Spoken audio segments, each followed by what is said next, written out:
जय श्री माता जी। सभी सहयोगी भाई बहनों का आज के ध्यान सत्र में हम स्वागत करते हैं। कलेक्टिव बंधन।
तीन महामंत्र, उसके पश्चात श्री गणेश मंत्र।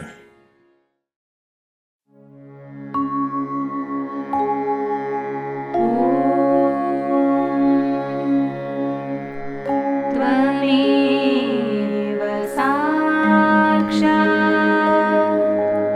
श्री महालक्ष्मी महासरस्वती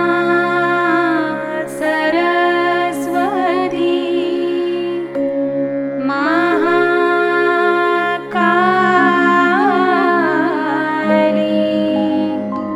त्रिगुणात्मिका कुंडलिनी साक्षात् श्री आदिशक्ति माताजी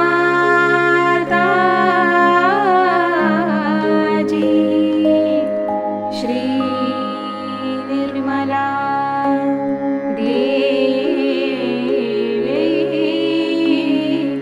नमो नमः।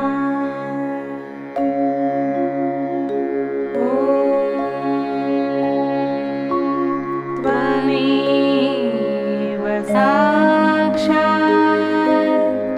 श्री कल्की साक्षात् श्री आदिशक्ति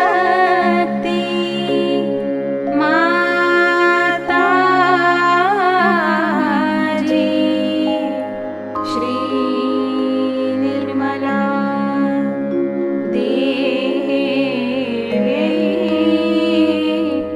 नमो नमः।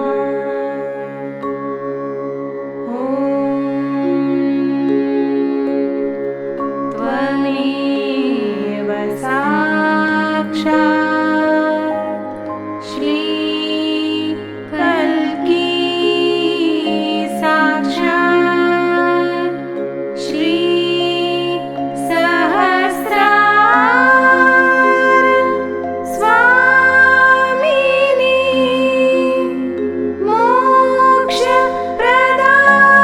मोक्षप्रदायिनी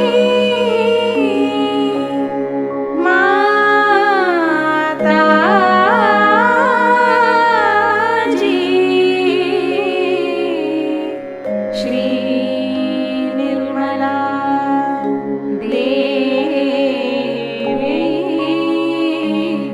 नमो नमः।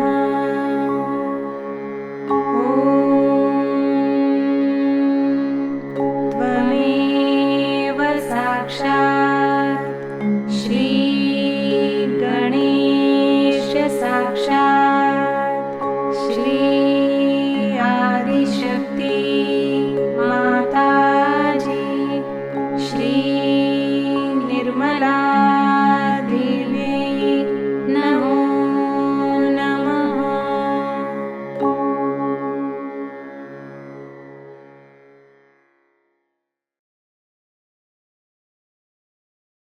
परम पूज्य श्री माता जी कृपावंत होकर हमें ध्यान में संतुलन प्रदान कीजिए।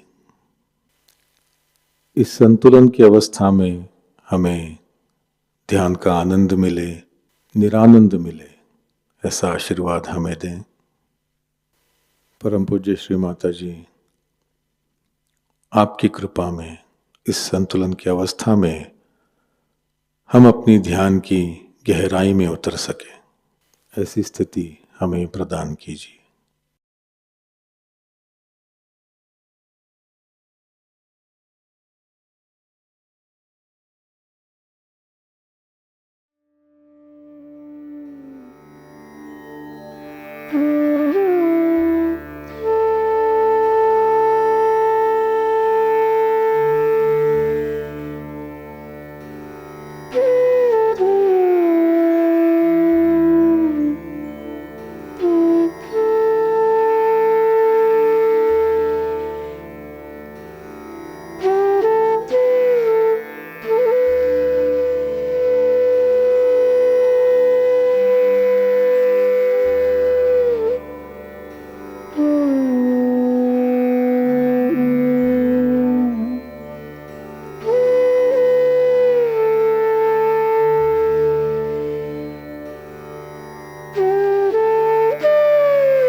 इसी ध्यान की अवस्था में हम परम पूज्य श्री माता जी की अमृतवाणी आत्मसात करेंगे।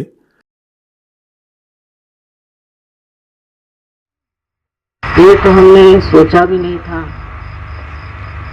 इस नागौर में 25 साल बाद इतने सहज योगी एकत्रित हुए।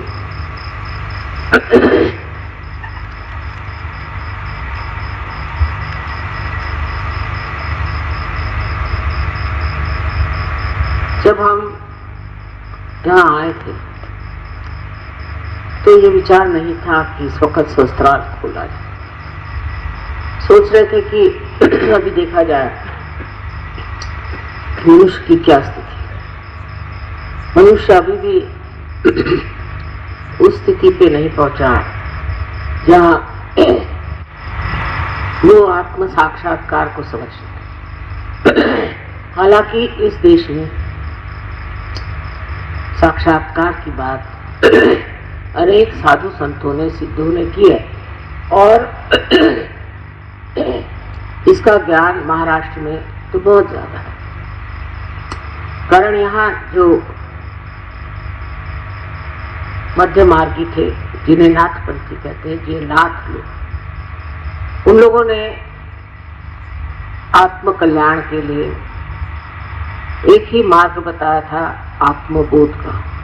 खुद को जाने बगैर आप कोई भी चीज प्राप्त नहीं कर सकते। ये मैं भी जानती थी, लेकिन उस वक्त जो मैंने मनुष्य की स्थिति देखी वो बहुत विचित्र सी, कि वो जिन लोगों के पीछे भागते थे उनमें कोई सत्यता नहीं, उनके पास सिवाय पैसे कमाने के और कोई लक्ष्य नहीं।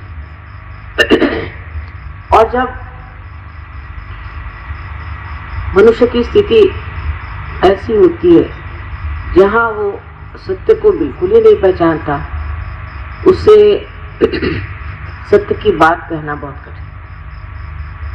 और लोग मेरी बात क्यों सुनेंगे? बार बार मुझे लगता था कि अभी और भी मानव को बढ़ना चाहिए। किंतु मैंने देखा कि कलयुग की बड़ी घोर यातनाएं लोग भोग रहे हैं। एक तो पूर्व जन्म में जिन्होंने अच्छे कर्म किए उन लोगों को भी वो लोग सता रहे थे जिन्होंने पूर्व जन्म में बुरे कर्म किए। उसमें ऐसे भी लोग थे जो पूर्व जन्म के कर्मों के कारण बहुत त्रस्त थे, बहुत तकलीफ हुई, और कुछ लोग ऐसे थे कि जो वही पूर्व जन्म के कर्म लेकर के राक्षसों जैसे संसार में, और वो किसी को छलने में, सताने में, उसकी दुर्दशा करने में कभी भी नहीं चाहते। तो दो तरह के लोग तो मैंने देखे खास, एक जो पीड़ा देते हैं और एक जो पीड़ित। अब ये सोच रहा था कि इसमें से इसकी ओर नजर था। जो लोग पीड़ा देते थे उस बहुत अपने को सोचते थे कि वह संपूर्ण इंसान परफेक्ट, उनमें यह कल्पना ही नहीं थी कि वो दूसरों को तकलीफ दे रहे, परेशान कर। और दूसरे जो लोग पीड़ित थे वो बर्दाश्त कर रहे थे, शायद मजबूरी की वजह से हो, या उनको कभी भी ये मालूम ही नहीं था कि इस तरह की जो किया करता है उसका प्रतिकार करना चाहिए, उसका विरोध करना चाहिए। उस वक्त ये सोच रही थी कि मनुष्य कब ये सोचेगा कि हमें बदलना, हमारे अंतर एक परिवर्तन आना, क्योंकि दोनों भी अपने तरह से खुद को समझा बुझा कर चुके। कुछ लोग ज्यादा तकलीफ देते थे और कुछ लोग कम, और कुछ लोग ज्यादा तकलीफ बर्दाश्त करते थे और कुछ लोग कम। ऐसी समाज की स्थिति थी, चाहे वो भगवान के नाम पर हो, चाहे वो राष्ट्र के नाम पर हो, और चाहे वो राजनीतिक हो, या जिसे कहते हैं हम लोग इकोनॉमिकल हो। किसी की गरीबी तो किसी की बहुत अमीरी। इस प्रकार इस देश में एक तरह की छलना चल रही, जिसको कि मैं समझती थी जब तक मनुष्य बदलेगा नहीं, जब तक वो अपने को पहचानेगा नहीं, जब तक वो अपने गौरव और अपनी महानता को पाएगा नहीं, तब तक वो ऐसे ही काम करता। ये सब मेरे दिमाग में था ही बचपन से ही, और मैं ये सोच रही थी कि इस मनुष्य को समझना जरूरी है। तो पहले तो मैंने मनुष्यों का बहुत अभ्यास किया, तटस्थ रह के, साक्षी रूप रह करके मैंने समझना चाहा कि मनुष्य क्या, इसमें क्या क्या दोष, कौन सी खराबी, और किस लिए वो इस तरह सोच। तब उस नतीजे पे मैं पहुंची कि मनुष्य के अंदर एक तो या तो अहंकार बहुत ज्यादा है, और या तो उसके अंदर है प्रति अहंकार, इसे हम कहते हैं कंडीशनिंग बस। और इन दोनों की वजह से उसके अंदर संतुलन नहीं, बैलेंस नहीं। जब तक संतुलन नहीं आएगा तो कुंडलिनी उठेगी कैसे, ये भी एक बड़ा भारी प्रश्न। लेकिन जब मैं यहाँ नारगोल में आई तो वो कुछ विचित्र कारणों के कारण एक बहुत दुष्ट राक्षस यहाँ पर एक अपना शिविर लगाए बैठा, और उसने हमारे पति से तय करके कहा कि उनको जरूर भेजिए, उनको जरूर भेजिए।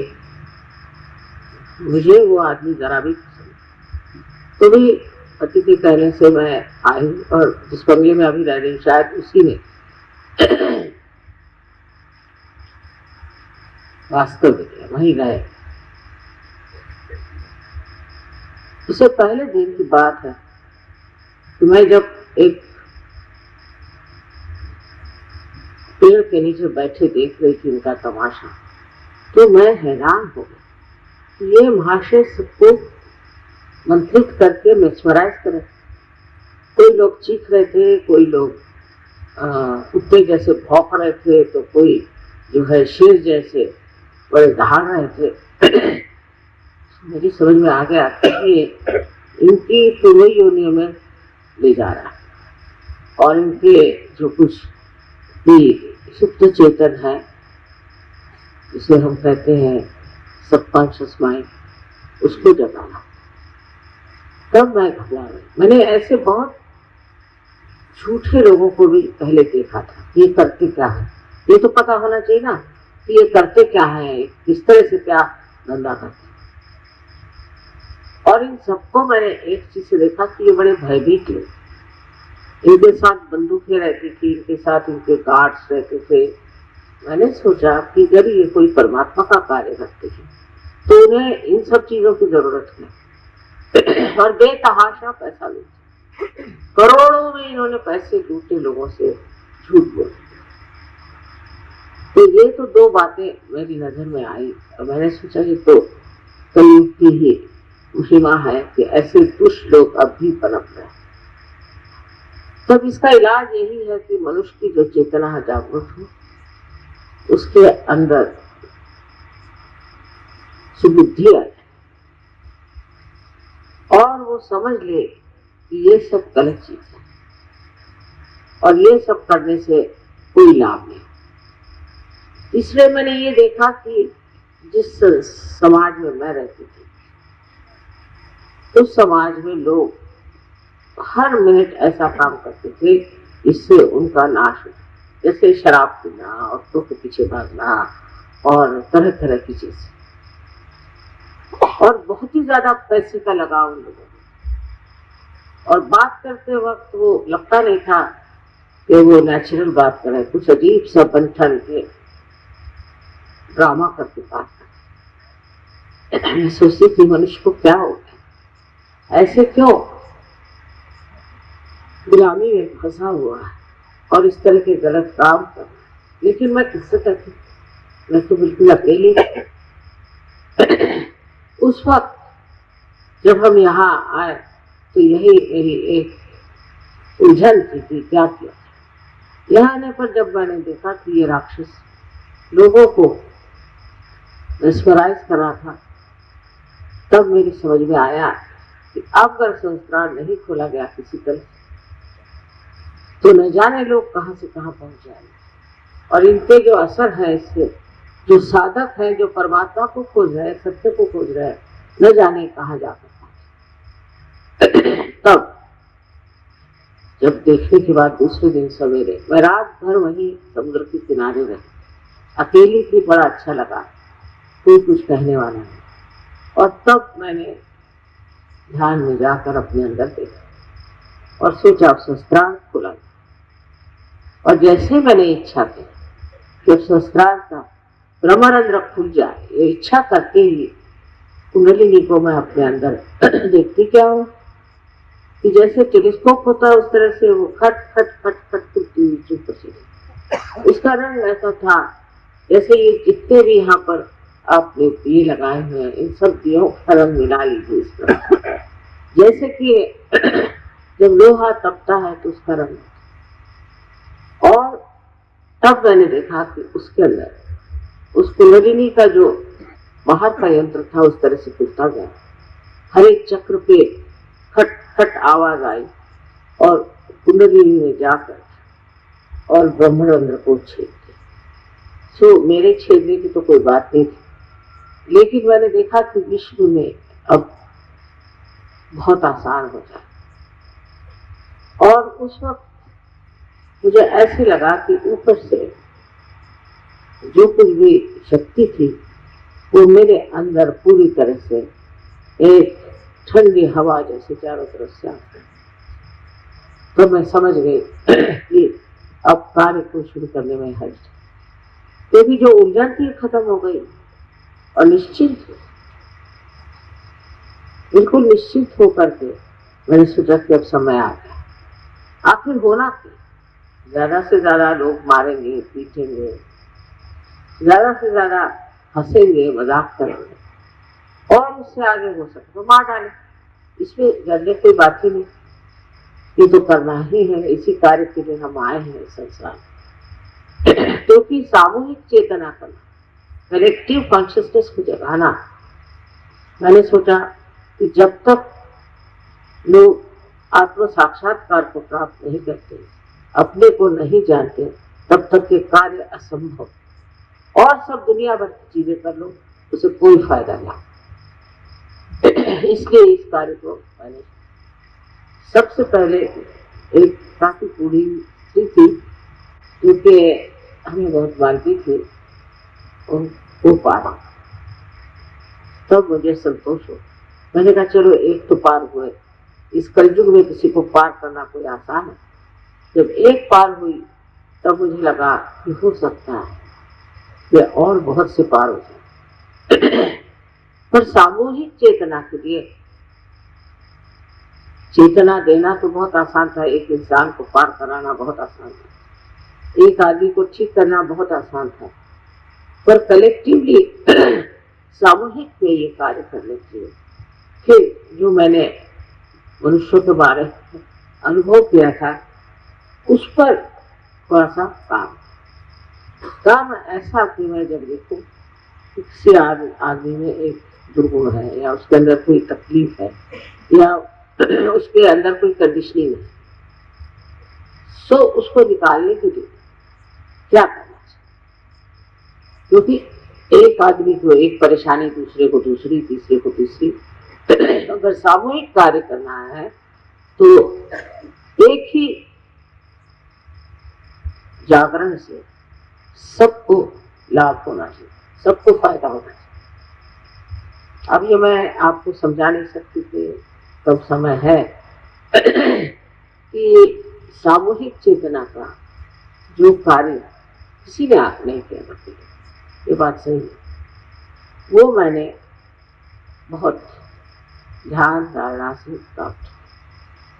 अपनी कुंडलिनी को चारों तरफ घुमा के अपने कुंडलिनी को बार बार लोगों पर उसका असर डालते, और बिल्कुल इस मामले में कोई भी नहीं जानता मेरे अंदर क्या शक्तियां हैं, मैं कौन हूं, कोई नहीं जानता। हमारे घर में भी कोई नहीं जानता और ससुराल में भी कोई नहीं जानता था, मैं अकेले भी कोई नहीं जानता।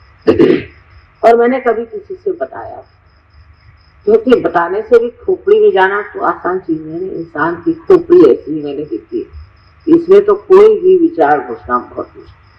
सब अपने को घमंड में बैठे हुए, सब अपने दूसरे को समझ रहे हैं। अब इनको कौन बता।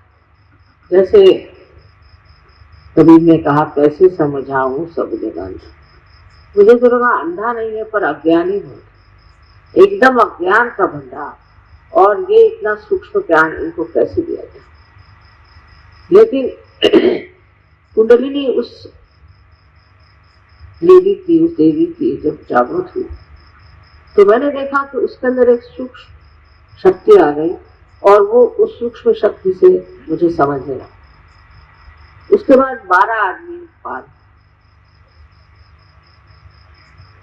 और पार होने के बाद हैरान हुए थे कि आंखों में एकदम चमक आ गई और वो देखने लगे सब चीज। एक अजीबोगरीब संवेदना उनके अंदर आई, जिससे वो महसूस कर रहे हैं। और शुरुआत के 12 लोगों के हर एक चक्र पर मैंने अलग अलग काम, क्योंकि जो नींव में चीज पड़ती है वो मजबूत होती है। उसकी मजबूती करने के लिए काफी मेहनत करनी, क्योंकि हालांकि उनकी कुंडली जागृत हो गई थी, पर आप जानते हैं कि कुंडलिनी के जागृत करने के बाद भी उसको ठीक दशा में ले जाने के लिए ध्यान धारणा आदि करनी और उसको बिठाना पड़ता। तो 12 आदमियों पर मैंने बहुत मेहनत की, और उस मेहनत के फलस्वरूप ये जरूर मैंने जान दिया कि अगर ये 12 आदमियों की 12 प्रकृतियां और इनको साथ में बिठाते ही साथ किस तरह से कहना चाहिए कि आत्मा की जो प्रकाश शक्ति है उसको किस तरह से संगठित करना चाहिए, उसको किस तरह से, जैसे कि सुई में हम फूल पिरोते हैं तो वो समग्रता किस तरह से है, इन 12 आदमियों की अलग अलग प्रकृतियों को इस तरह से एक सूत्र में बांधा। और जब उनकी जागृति हो गई तब मैंने देखा कि उनके अंदर, सबके अंदर एक सूत्रता बनती जाए, धीरे धीरे बनती। थोड़ी बहुत मेहनत भी करनी पड़ी मुझे, लेकिन किसी को बताने के लिए, जनता जनार्दन को बताने के लिए मैंने सोचा अभी उसके लिए आसान नहीं, लोगों को समझने में बात नहीं। फिर कावड़ जी जहांगीर हॉल में एक प्रोग्राम का आयोजन, वहां मैंने पहले बताया कि कितने राक्षस आए, कितने राक्षसी आए, ये लोग क्या करेंगे। तो सब घबरा कहने लगे कि अगर ऐसे माता जी बात करेंगे तो इनको कोई भी मर्डर कर देगा। तो सबने कहा, मुझसे बताया कि ऐसी बातें आप मत करिए, नहीं तो बड़ी मुश्किल हो जाएगी। मैंने कहा अभी तक तो मुझे मारने वाला कोई पैदा नहीं, और आप लोग निश्चिंत रहे। धीरे धीरे ये जो छोटी छोटी सरिताएं थी, सबके अंदर छोटी छोटी नदियां थी कुंडलिनी की, उनको मैंने कहा कि आप लोग सब मेरे कुंडलिनी पर ध्यान।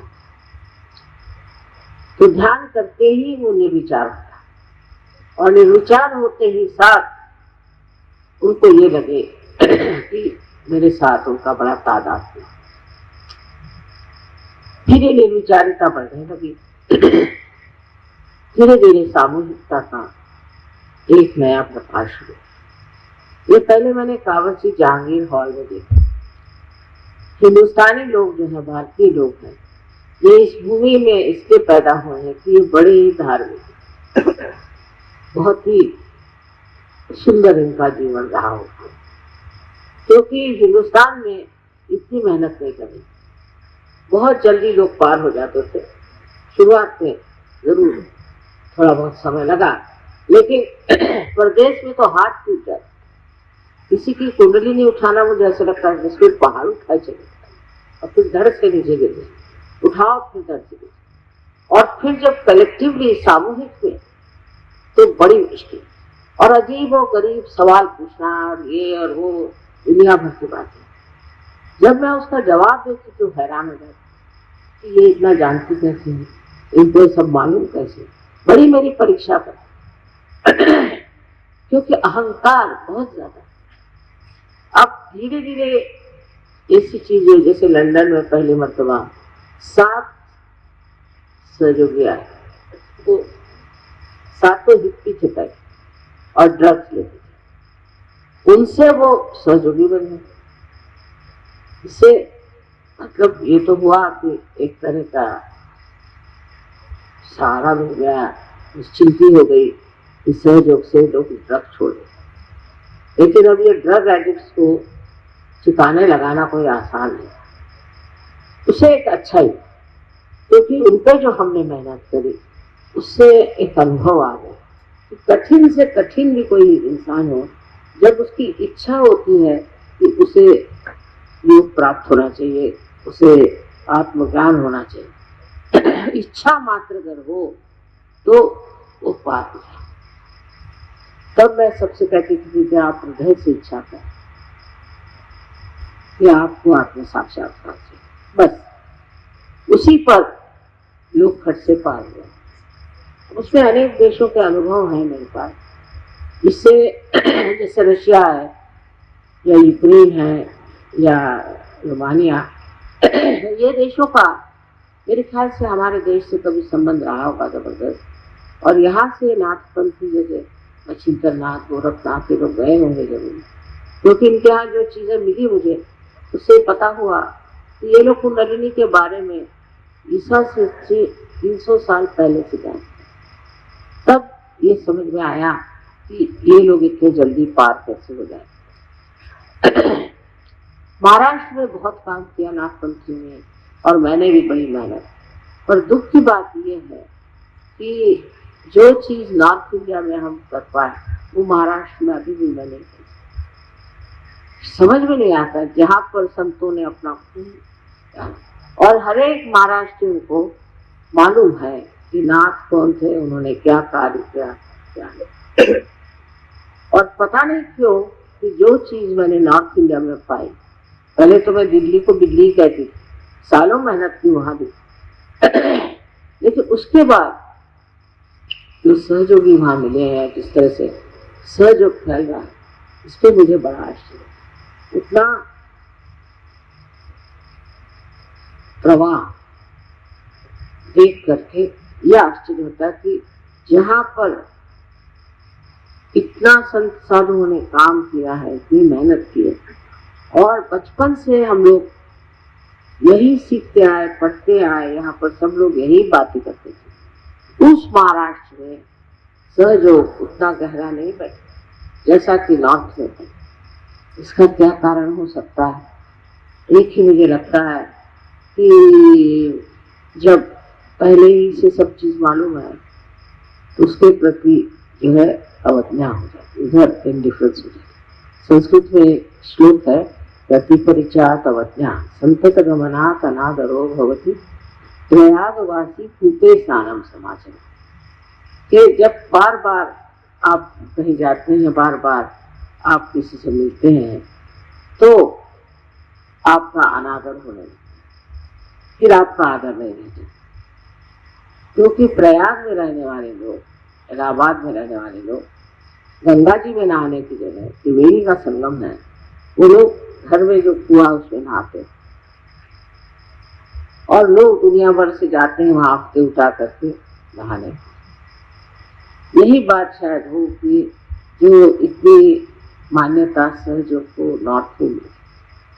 यहाँ भी ऐसा नहीं कि यहाँ सहयोगी नहीं, महाराष्ट्र में भी बहुत सहयोगी हैं और बहुत कार्यान्वित भी हैं, पर सहयोग के प्रति जो समर्पण चाहिए वो मैंने तो कभी देखा, पता नहीं शायद पड़ेगा।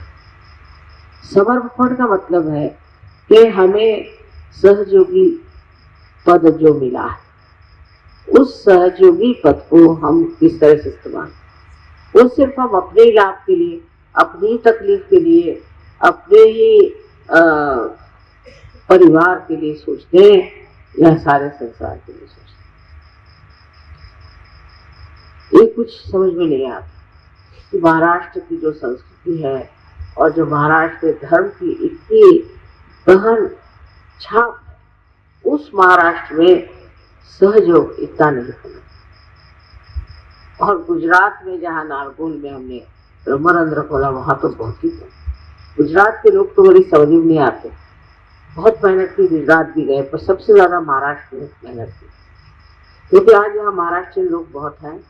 मुझे कहना यह है कि सहयोग को बढ़ाने के लिए सबसे पहले आप ध्यान धारणा करें और गहरे, जब गहरे आप उतर जाते हैं तब आपको लगता है कि मैं ही क्यों इसका मजा उठाऊं और लोग भी इसका मजा उठाएं। और जब ये भावना अंदर आती तो सहयोग फैलता है, और उसके बाद मनुष्य जो है अपने जीवन में यही सोचता है कि दूसरों को सुख देना, दूसरों को आनंद देना, इससे बढ़ के और कोई चीज, और सब चीजों को भूल जाता। ये जब होता है तब सहयोग बढ़ता है। रात दिन वही चिंतन, रात दिन वही सोचना, इसमें मजा आता है। आज यहाँ देखकर मैं बहुत खुश हुई कि सारे दुनिया से यहाँ लोग आए। इसके अलावा और भी लोग जो कहना चाहिए कि परदेश से तो आए हैं, अब यहाँ के लोग आए हैं, और दिल्ली वगैरह से दिखते लोग हैं।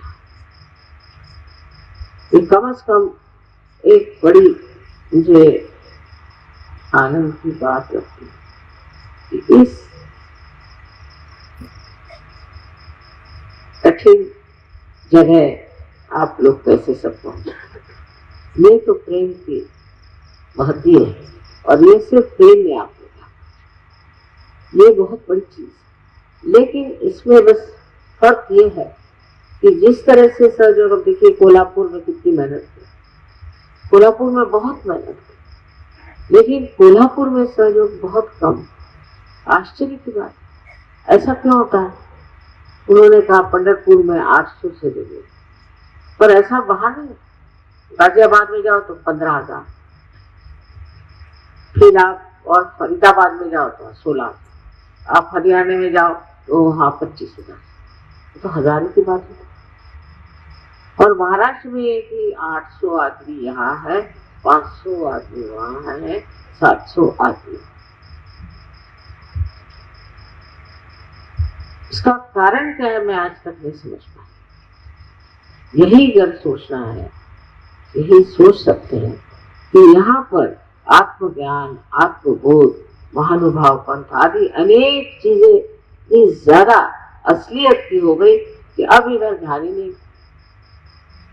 ऐसे इन लोगों को महाराष्ट्र में पैसे भी ललकते हैं, जैसे आपको गुजरात में, उत्तर प्रदेश में भी, उत्तर भारत में भी काफी पैसों के, महाराष्ट्र में बात सुबह से शाम वो भगवान के 4 बजे उठ करके ध्यान करना, ये करना, वो करना चले, पर उसमें एक तरह की मैकेनिकल बात है। उसमें हृदय से करें, भक्ति से करें और उस भक्ति को बांटने की कोशिश करें। ये महाराष्ट्र को करना चाहिए। माना मैंने कि महाराष्ट्र में ही हमारे गणपतिपुरे का प्रोग्राम होता है और महाराष्ट्र में काफी अच्छे सहयोग, गहरे, बहुत गहरे, यहाँ की युवा शक्तियां भी बहुत अच्छी। लेकिन तो भी मैं कहूंगी कि जिस तरह से सहयोग नॉर्थ में फैला है, अब जहाँ देखो बाराबंकी में है, हमारा उन्नाव, ससुराल वहाँ, हर जगह, हर एक गांव में, हर जहाँ एक आदमी पहुंच गया सबसे, जैसे कोई सूखी हुई लकड़ी रहती है, उसमें जरा सी चिंगारी पड़ जाए तो आग लग जाती, इस तरह से हो रहा। ये आखिर किस कारण इतने जोरों में बह रहा है समझ में नहीं आता। और जो हो जाते हैं वो कोई सवाल नहीं, कुछ नहीं। पर महाराष्ट्र में सवाल बहुत कुछ है, क्योंकि पोथियां सब पड़ बैठे हैं घर में, रोज एक एक को आप देखिए किसी महाराष्ट्र में क्या कम से कम 10 गुरुओं का फोटो, उसमें से सच्चे शायद 1-2 ही हो, और सब तरह की मूर्तियां हो। गणेश जी का वास यहाँ 4 यहाँ गणेश जी बैठे, इसे कहने चाहिए कि वैसे तो अष्टविनायक कहते हैं, पर 4 मैं इसलिए कह रही हूँ कि एक एक गणेश के 2-2 एस्पेक्ट या 2-2 तरीके विशेष अलग अलग यहाँ। अब उसके बारे में महाराष्ट्र जानते, वहां जाएंगे, गणेश पूजा करेंगे, वो फिर यहाँ पर 3 देवियों का प्रादुर्भाव, ये सब होते हुए भी वहां जाएंगे, मंदिरों में जाएंगे, महालक्ष्मी मंदिर में जाएंगे, रोज वो सब करें। और अब जब सहयोग में आए हैं तो अब छुट्टी हो गई, कुछ भी नहीं कर रहे। ये बड़े आश्चर्य की बात है आज, क्योंकि यहाँ बहुत से महाराष्ट्रीयन आए हैं। मैं बताना चाहती थी कि देखिए दिल्ली से न जाने कितने लोग, इतने लोग कभी भी महाराष्ट्र से कहीं नहीं जाते। मराठी में इनको घर कोमड़े कहते हैं, माने वो बस अपने देश में। मुंबई वाले आपको कभी नहीं दिखाई देंगे पूना में जाता, और पूना वाले तो उनको एक तरह का गोंद चिपका। मैं इसलिए कह रही हूँ ये सब बात खुलेआम कहने से कभी कभी ठीक हो जाए। खुलेआम कहना कि महाराष्ट्र में जो सहयोग का ठिकाना हुआ है, उससे तो इनके आठौले जो है वो अच्छे वक्ते हैं सिर्फ, लेकिन लाखों लोग आए। गुजरात का तो क्या है, इनके तो ऐसे ऐसे गुरुओं को पकड़े, पर महाराष्ट्र को क्या, जिसमें रामदास स्वामी ने सब गुरुओं की चर्चा की और उसमें बताया है कि इतना ही नहीं, सबसे तो बड़ी मैं कहूंगी ज्ञान देव इतना साफ सहयोग समझा है, रोज वही गाते हैं ना। और नामदेव ने जो लिखा हुआ है जोगवा का गाना, वो रोज देहातों में गाते कि हमको मां तुम योग दो, पर वो योग करने के लिए उनके फुर्सत। आप किसी गांव में जाओ, वहां खूब भीड़ हो जाए जब मैं जाऊं, उसके बाद अगर 2 आदमी भी मिल जाए तो बड़ी हैरानी।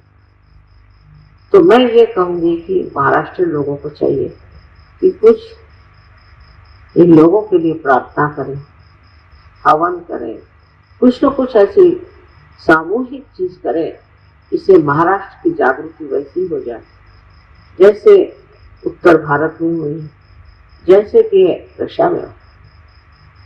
वैसे समर्पित जो है वो बहुत अच्छे हैं, लेकिन अभी सहयोग क्यों बढ़ता नहीं, ये मेरी समझ में नहीं आया। बहुत धीरे धीरे कोल्हापुर जगह में न जाने कितनी बार पूजाएं हुई, देवी का मंदिर बहुत सुंदर है, सब कुछ है, पर वहां पर इतनी गहनता नहीं। उसके लिए सामूहिक रूप से सब लोग ध्यान दें, क्योंकि महाराष्ट्र बहुत बड़ा देश है, बहुत ऊंचा देश है, और धर्म की दृष्टि से जो है सो है, पर आध्यात्म की दृष्टि से बहुत ऊंचा देश है। और इसलिए सबको चाहे कि वो महाराष्ट्र के लिए थोड़ी सी जागृति की बातचीत है। ऐसे कोई झगड़ा नहीं है, कोई परेशानी नहीं है, लेकिन जो सहयोग बढ़ना चाहिए वो न जाने आज तक तो इतना बढ़ा नहीं, हो सकता है आगे चले। अब जो आप लोग इतने यहाँ आए, इसे न जाने क्यों ये एक अजीब तरह की अनुभूति हुई कि किस तरह से 25 साल में इस छोटी सी जगह में आप लोग आए। 25 साल तक हमने मेहनत की, ये मैं बात मानती, मेहनत बहुत की, पर 25 साल के बाद इतने लोग इस नारगोल का महत्व समझेंगे और यहाँ आएंगे, तो बड़ी आश्चर्य। नारगोल हमारे सहयोग में मतलब होता है शस्त्रा। और जब मैं यहाँ आई, यहाँ की वनस्पति देख के वगैरह बहुत तबीयत खुश हो गई, और एकदम अंदर से जैसे लगा कोई प्रकृति की किसी बड़ी भारी आशीर्वादित जगह हम आए, बहुत अच्छा। और जब वो तो मई का महीना था, लेकिन मुझे बिल्कुल नहीं गर्मी लग रही। जब सहयोगी आते हैं तो ठीक है, उनकी गर्मी हमें खींचती रहती, लेकिन वहाँ यहाँ तो कोई सहयोगी नहीं थे, कुछ गर्मी नहीं लगी। और जब सहस्त्रार्थ तोड़ा तो मैंने देखा कि कोई इसके बारे में कुछ जानता ही नहीं है, ज्यादातर गुजराती लोग थे, उसमें महाराष्ट्रियंस कम थे। और महाराष्ट्र में ही जो चीज इतनी खुल करके लिखी, कितनी ही किताबें आप देखिएगा महाराष्ट्र में, असली किताबें हैं, झूठ नहीं, जो सत्य है वही लिखा हुआ है, चक्रों पे लिखा हुआ है, कुंडलिनी पे लिखा हुआ है, सब कुछ इतना लिखने पर भी यहाँ उस ज्ञान को प्राप्त करने के बाद लोग उसका इस्तेमाल करें तो न जाने कितना बच, कितना यहाँ सहयोग बढ़ सकता। अब हमारी जो सहयोग की प्रणाली है वो इतने लोगों में फैल गई, इतनी गहरी पहुंची, जो आप ड्रामा देखने से समझ गए। इस ड्रामा में उन्होंने दिखा दिया अपने दिमाग से सोच करके कि माँ क्यों आई। कि सब लोगों ने कहा कि हमने बहुत मेहनत करी, हमने पूरी कोशिश करी कि इंसान जो है वो आध्यात्म में आ जाए और परमात्मा की ओर उसकी नजर जाए और उसको किसी तरह से योग प्राप्त हो, और कुछ चीज बनी नहीं। इसलिए अब हम देवी से कहते हैं कि तुम ही अवतरण लो, आदिशक्ति से कहते तुम ही अवतरण लेकर के जो तुमने ये संसार बनाया है उसको ठीक है। बिल्कुल पते की बात, इसमें कोई शक, और हुआ भी ऐसा और बना भी ऐसा। सारा जो कार्य है इस तरह से बड़े सुचारू रूप से बन रहा। और जिस वक्त में ब्रह्मरंध्र को तोड़ा था, उस वक्त सोचा भी नहीं था मैं कि मेरे जीवित रहते हुए इतना मैं कार्य देख सकता। पर ये कुंडलिनी की महिमा और परम चैतन्य का कार्य, परम चैतन्य से तो मैं खुद हार गई कि पता नहीं क्या करते रहे। हालांकि मेरी शक्ति है, लेकिन ये परम चैतन्य आप देख रहे हैं तरह तरह के फोटोग्राफ्स मेरे बना रहे हैं, तरह तरह के चमत्कार दिखा रहे हैं, 50 तरह के चमत्कार।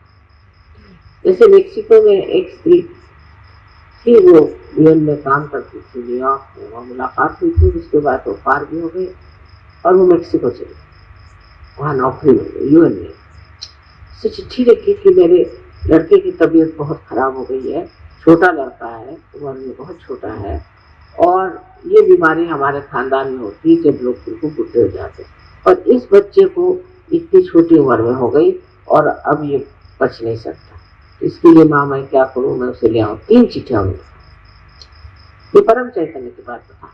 और चौथी चिट्ठी में उसने लिखा कि लड़का अपने आप से ठीक हो। वो हार्वर्ड यूनिवर्सिटी पर एकदम ठीक हो गया, उसकी बीमारी एकदम ठीक हो गई। डॉक्टर किया क्या तुमने, वो कैसे ठीक हो? तो ये परम चैतन्य जो है, इससे बढ़ के कोई डॉक्टर भी नहीं, और जिस तरह से ये काम करते हैं एक कमाल है। तो अब किसी ने पूछा कि ये गणेश जी दूध पी रहे, ये क्या है? ये मैंने कहा भाई ये परम चैतन्य के युग में आ गए और कार्य करने चाहिए। अब ये जो करे सो काम, गणेश जी को दूध पिलाएंगे, वो शिव जी को दूध पिलाएंगे, इसको कुछ कह सकते हैं? कौन सी बात जो है वो परम चैतन्य नहीं कर सकते? हर तरह का वो काम करते हैं। एक साथ थे कनाडा में, ये भी काफी पुरानी बात। सो उन्होंने मुझे चिट्ठी लिखी कि माँ मेरे पास पैसे नहीं है और इस कार्य के लिए इतना रुपया चाहिए। मैं कहा अच्छा कोई बात नहीं। दूसरे दिन उसने फोन किया कि माँ मुझे रुपया मिल गया। कैसे? मैंने ड्रॉ खोला तो उसमें रुपया रखा। भगवान मैंने तो रुपया भेजा नहीं, इसको रुपया कहाँ से? उसने कहा कि जितना मुझे चाहिए था एग्जैक्टली। ऐसे तो बहुतों को अनेक अनुभव आए, अनेक अनुभव आ रहे हैं, क्योंकि परम चैतन्य जो है वो आशीर्वाद स्वरूप, हर जगह आपको आशीर्वाद, शांति देगा, प्रेम देगा, हर तरह को आपको संभालेगा, सब कुछ है। लेकिन उनकी जो चाल है ना, उसमें बहुत स्पीड आ गई, मेरे खुद ही नहीं समझ में आता कि ये इतने कार्य कैसे करते। अमेरिका जैसी जगह जहाँ के लोगों को बिल्कुल भी कहना चाहिए सूझबूझ ही नहीं है अध्यात्म। इस टाइम अमेरिका में इतना बड़ा प्रोग्राम हुआ, इतने बड़े हॉल में लोगों को बैठने की जगह नहीं थी, और 5 मिनट में सब लोग पार होता, 5 मिनट। वही फिर लॉस एंजलिस में मैं हैरान हूँ, ये लोग इतने मूर्ख हैं, इनके साथ ऐसे कैसे 5 मिनट। फिर कनाडा गए, वहीं भी 5 मिनट, उससे आगे गए, वहां भी 5 मिनट। कुछ समझ में आए नहीं क्या होता। तो परम चैतन्य की कृतियां भी बढ़ गई हैं, इतने तरह तरह की हो गई हैं कि कोई समझ नहीं सकता क्या बात है, और ये किस तरह से घटित होता है। और कोई मुझसे पूछे तो मैं तो नहीं देती। अब किसी ने मेरा फोटो दिया कि मैं चाहती हूँ कि जिस तरह से माँ के बारे में कहा जाता है कि उनके चरणों में चांद और सर पे सूरज, वैसा फोटो मुझे, और वाकई में ऐसा फोटो आप लोग जिस चीज की इच्छा करें वो हो जाए। इसको क्या कहना चाहिए, इस परम चैतन्य की अपनी शक्ति जो है इतनी सुचारू रूप से चलती है और इस कदर जानती है हर एक की तकलीफ परेशानियां, बड़े प्यार से दुलार से उसको ठीक है। इस परम चैतन्य की जो गति है, आज तक तो आपने आदि शक्ति की पूजा की है, उसी वक्त आपने उस परम शक्ति की भी, इसे की परम चैतन्य कहते हैं, रूह कहते हैं इसकी पूजा। यहाँ पर जब मैं आई तो मैंने उसी का प्रादुर्भाव सब जगह देखा और सोचा कि यहाँ कुछ न कुछ देवी ने आशीर्वाद दिया हुआ पहले ही, और वाकई में यहाँ इतने जल्दी खट से जो कार्य हुआ, इतना बड़ा, इतना महान, वो मेरी समझ में नहीं आई ऐसा इतनी जल्दी क्यों हो। ये वही परम चैतन्य। अब कहिए कि मेरी शक्ति है, लेकिन मैं ही मेरी शक्ति को नहीं जानती हूँ, ऐसा हाल हो। इतने जोरों में दौड़ रही है कि समझ में नहीं आता कि अब क्या करेगी और आगे क्या। मतलब ये है कि ये जो शक्ति है ये इतनी अब आतुर है, इतनी लालायित है कि संसार में ये जो विश्व का परिवर्तन है, ग्लोबल ट्रांसफॉर्मेशन है, उसको करने में बिल्कुल देर नहीं करना, पर जो इसमें आएंगे और जो इसके लिए करेंगे वही प्राप्त कर सकते। अब महाराष्ट्र में यही मैं आपको बताना चाहती हूँ, ये शक्ति कार्यान्वित हो रही बड़े जबरदस्त, और आप लोगों को सबको चाहिए कि इसे पूरी तरह से आप जान ले, समझ ले, इस शक्ति की जो कार्य करने की प्रणाली है उसे समझ, और उसके माध्यम से आप काम कर सकते। अगर वो आप इस्तेमाल करना शुरू कर दें इस शक्ति को, तो हर कार्य को आप कर सकते। अगर कोई आदमी आपको सता रहा है तो उसको भी एक तरह से बंधन दे सकते हैं, कोई कार्य करना हो उसको बंधन दे सकते हैं, सिर्फ बंधन।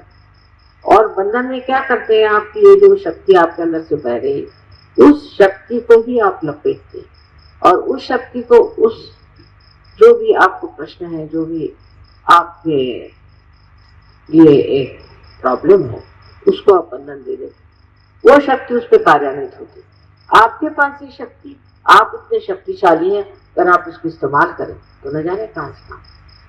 तो मनुष्य खोया, और पान होने के बाद भी अभी जब तक हम लोग इसको वो चीज विशेष न समझे, तब तक सहयोग फैलना बड़ा मुश्किल। रुमानी आदेश जिन्होंने कभी सुना ही नहीं कि आदिशक्ति नाम की क्या चीज है, ऐसा मैं सोचती हूँ, वहां सहयोग इतने जोर से फैल, बड़ा आश्चर्य। वहां 5000 सहयोग एक शहर, अब तो और बढ़।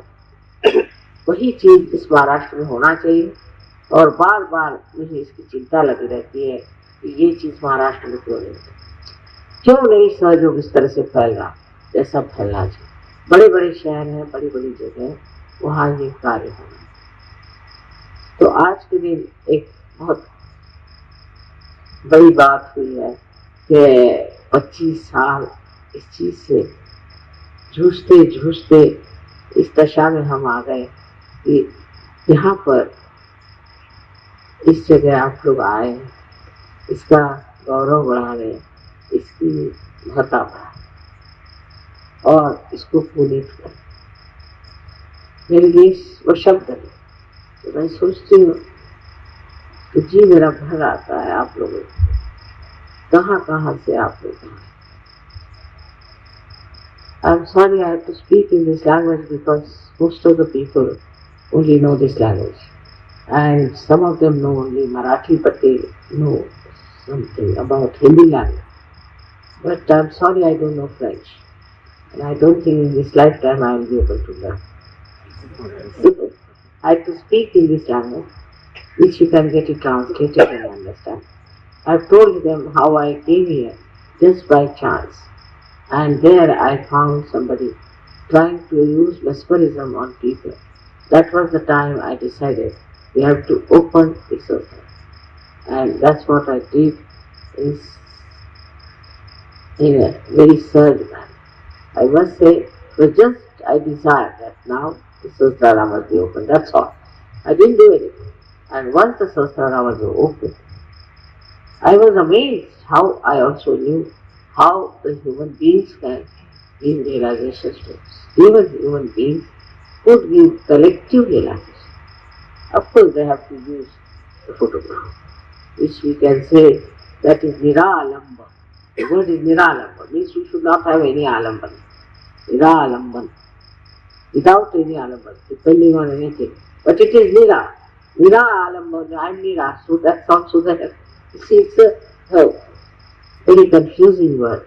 So this is what it is. You have to use my photograph. I don't know so far anybody who has been able to give up the photograph and call himself such. I don't compulsorily say you must have a photograph, but they know the positive side of it, and that's why they use it. I've told so many times about this realization. That's how you have come to this far-fetched place. I'm very much thankful to you. May God bless you.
जय श्री माता जी। परम पूज्य श्री माता जी, कृपावंत होकर आप हमें निर्लिप्त साक्षी बनाइए। परम पूज्य श्री माता जी, कृपावंत होकर आप हमें ऐसी स्थिति प्रदान करें जिससे हम आपकी लीला को देख सकें। जो भी घटित हो रहा है उसको साक्षी भाव, निर्लिप्त साक्षी भाव से देख सके। परम पूज्य श्री माता जी, हमसे जो भी कार्य हो, जो भी कर्म हो, वो सब हम आपके पावन चरणों में रख सके, पूर्णतः समर्पित होकर रख सकें, ऐसी स्थिति हमें प्रदान करें। परम पूज्य श्री माता जी, आपके प्रति अनन्य भक्ति हो, इस तरह का आशीर्वाद और ऐसी ध्यान की स्थिति, आध्यात्मिक स्थिति हमें कृपा कर प्रदान कीजिए। श्री माता जी, आपके पावन चरणों में हमारे कोटि कोटि प्रणाम। कलेक्टिव बंधन।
आज का ध्यान केंद्र यहीं पर संपन्न होता है। जुड़े रहने के लिए बहुत बहुत धन्यवाद। जय श्री माता जी।